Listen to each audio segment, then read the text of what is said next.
I think out of being just a generally positive person, you can make positive things happen. What would you say has been your biggest failure over the years, and what do you think you most learned from it? I suspect the most notable failure has been not knocking Coca-Cola off their pedestal. Virgin Cola? Virgin Cola. We had a good try. For a year or two, it looked like we were going to take Coke for everything they had.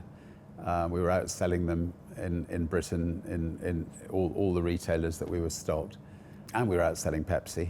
I then got a bit too big for my boots, and I arrived in Times Square with a Sherman tank from Britain.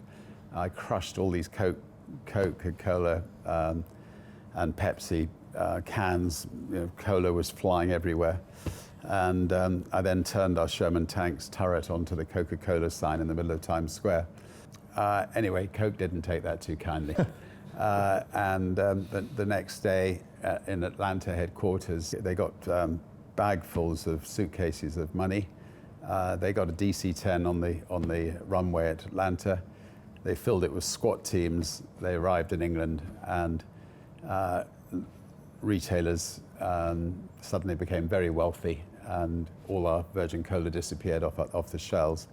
And they basically kneecapped. For real? Kneecapped us. Yeah. I mean, it was that quick? No, they kneecapped us. I mean, very, very systematically. And we did not know this was going on. I mean, I would ring up Tesco's and say, "What are you doing? You've taken Virgin Cola off all the shelves." And they would say, I don't know, they would come up with some excuse. But so it wasn't until about a year later that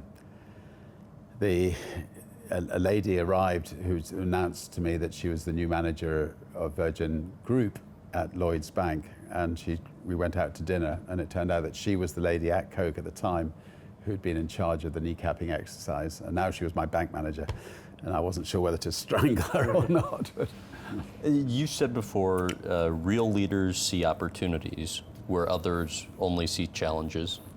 Explain that. I look at everything as an opportunity.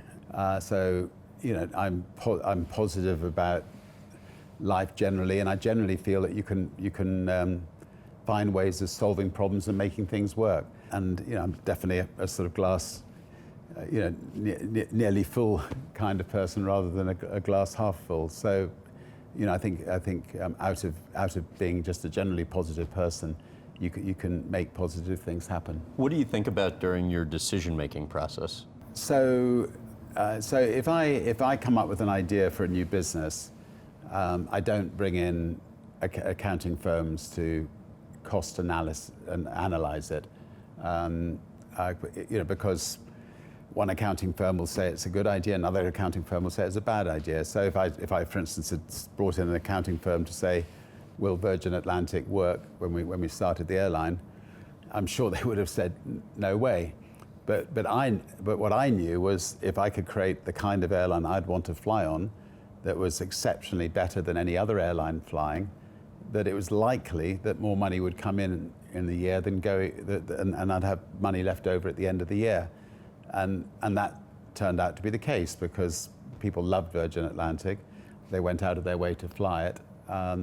The planes were full, and at the end of the year, we ended up getting our second 747, and the end of the next year, our third and fourth 747, and so it grew. So my whole attitude to life is, if you create a new business that's the best in its field, it's likely to survive.